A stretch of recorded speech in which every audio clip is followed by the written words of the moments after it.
സുഹൃത്തുക്കളെ, beyond text ബുക്കിൻ്റെ അടുത്ത എപ്പിസോഡ്. ഇന്ന് ഞാൻ നിങ്ങളുടെ മുമ്പിൽ അവതരിപ്പിക്കുന്നത് ചില നമ്മുടെ ഫ്രൂട്ടുകളെ കുറിച്ചാണ്. അതായത് അതിൻ്റെ പ്രോട്ടീൻ കണ്ടൻറ്റ്. നമ്മുടെ ലൈഫിൽ ഇമ്പോർട്ടൻ്റ് ആയിട്ടുള്ള 3 കെമിക്കൽസ്, വേറെ കെമിക്കൽസൊക്കെ ഉണ്ട്, അതിൽ 3 ഉള്ളത്. 1 നമ്മുടെ കാർബോഹൈഡ്രേറ്റ്, 2 ഫാറ്റ് അല്ലെങ്കിൽ ലിപ്പിഡ്, 3 പ്രോട്ടീൻസ്. ഇത് 3 നമ്മൾ കോമൺ ആയിട്ട് അറിയുന്നത്, അല്ലാതെ വേറെ കെമിക്കൽസ് ഉണ്ട്, പോട്ടെ. ഇനി കാർബോഹൈഡ്രേറ്റ് ആണ് മെയിൻ സോഴ്സ് ഓഫ് എനർജി അല്ലെങ്കിൽ പ്രൈമറി സോഴ്സ് ഓഫ് എനർജി. ഫാറ്റാണ് റിച്ച് സോഴ്സ് ഓഫ് എനർജി. ഇപ്പോൾ സാധനം നമുക്ക് കാർബോഹൈഡ്രേറ്റ് കിട്ടിയില്ല എന്ന് നോക്കിയേ, അപ്പോൾ നമ്മുടെ ബോഡിയിൽ നിന്ന് ഫാറ്റ് എടുക്കും. അതിനാണ് നമ്മൾ ഈ വണ്ണം കുറയുന്നത്.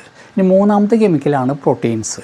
ഈ പ്രോട്ടീൻസ് എന്ന വാക്ക് ഒരു ഗ്രീക്ക് വേർഡിൽ നിന്നാണ് ഡിറൈവ് ചെയ്യുന്നത്, പ്രോട്ടിയോസ്. പ്രോട്ടിയോസ് എന്ന് പറഞ്ഞു കഴിഞ്ഞാൽ ആ വാക്കിൻ്റെ അർത്ഥം പ്രൈമറി അല്ലെങ്കിൽ ഫസ്റ്റ് റാങ്ക് എന്നാണ്. ഈ ടേമുമായി ബന്ധപ്പെട്ട സയൻറ്റിസ്റ്റ് ഒരു സ്വീഡിഷ് കെമിസ്റ്റാണ്. അതിൻ്റെ പേരാണ് ജെ ബെഴ്സീലിയസ്. പ്രോട്ടീൻസ് പറയുമ്പോൾ 2 ടൈപ്പ് ഉണ്ട്, പ്ലാൻ പ്രോട്ടീനും ഉണ്ട്, ആനിമൽ പ്രോട്ടീനും ഉണ്ട്. ഇതിലിപ്പോൾ ഏതാണ് നല്ലതെന്ന് ചോദിച്ചു കഴിഞ്ഞാൽ നമുക്ക് രണ്ടും വേണം. പ്ലാൻ പ്രോട്ടീൻസിന് അതിൻ്റെതായ ഫംഗ്ഷൻ, ആനിമൽ പ്രോട്ടീൻസിന് അതിൻ്റെതായ ഫംഗ്ഷൻ. അപ്പോൾ നമുക്ക് എളുപ്പത്തിൽ കിട്ടാവുന്ന പ്ലാൻ പ്രോട്ടീൻസ് ഏതൊക്കെയാണ്, എങ്ങനെയാണ്? അപ്പോൾ അതിൽ കയറുന്നതിന് മുമ്പ് എന്താണ് പ്രോട്ടീൻസിൻ്റെ ഒരു ബേസിക് ഫംഗ്ഷൻ നമുക്ക് നോക്കാം. അത് സ്ട്രക്ചറും സപ്പോർട്ടും കൊടുക്കും, സെല്ലായാലും ബോഡി ആയാലും. 2, ഇത് സ്പീഡിങ് ഓഫ് റിയാക്ഷൻസ് എന്ന് പറയും. പല കെമിക്കൽ റിയാക്ഷൻ സ്പീഡപ്പ് ചെയ്യും. അതിന് പറയും നമ്മൾ കാറ്റലിസ്റ്റ് എന്ന് പറയും. ഇപ്പോൾ എൻസൈംസൊക്കെ ആ കാറ്റഗറിയിൽ വരുന്നതാണ്.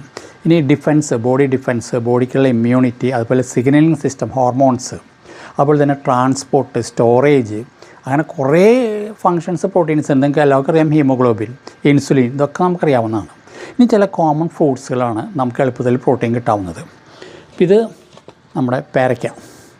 ഇത് 100 ഗ്രാം പേരയ്ക്കയിൽ എത്ര ഗ്രാം പ്രോട്ടീൻ ഉണ്ടെന്നാണ് പറയണത്? 2.6 ഗ്രാമാണ്. പിന്നെ നമ്മുടെ ചക്ക, ജാക്ക് ഫ്രൂട്ട്, 1.8 ഗ്രാമാണ്. പോംഗ്രനേറ്റ്, മാതള നാരങ്ങ, ഇതിൽ 1.7 ഗ്രാമേ ഉള്ളൂ 100 ഗ്രാം മാതള നാരങ്ങയിൽ. അത് കഴിഞ്ഞാൽ ബനാന എന്ന് പറയുമ്പോൾ നമ്മുടെ പഴം, അതിൽ 1.1 ഗ്രാമേ ഉള്ളൂ.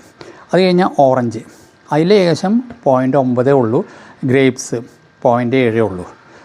ഇനി കുറച്ച് കോസ്റ്റ്ലി ആയിട്ടുള്ള ഫ്രൂട്ട്സ് ഉണ്ട്, റാസ്ബെറി, ബ്ലാക്ക്ബെറി, അതുപോലെ തന്നെ ചെറി, പിന്നെ കിവി, അവകാഡോ. ഈ അവകാഡോ നമ്മൾ പറയുമ്പോൾ ഇതിലാണ് ഈ കോസ്റ്റ്ലി ഫ്രൂട്ടുകളിൽ ഏറ്റവും കൂടുതൽ കാണുന്നത്. ഏകദേശം 2.2 ഗ്രാമോളുണ്ട് 100 ഗ്രാമിന്. അപ്പോൾ മൊത്തത്തിൽ നോക്കുമ്പോൾ നമുക്ക് ഈ ഗുവയും കിവിയാണ്, അവകാഡോ ആണ് ഏറ്റവും കൂടുതൽ പ്രോട്ടീൻ ഉള്ളത്. പക്ഷേ ഗുവയിൽ ഓർക്കുക 2.6 ഗ്രാമാണ്. ഇത് നമുക്ക് വീട്ടിലുള്ള പേരമരത്തിൽ നിന്ന് കഴിച്ചാലും മതി. ഇതാണ് ഏറ്റവും എളുപ്പം.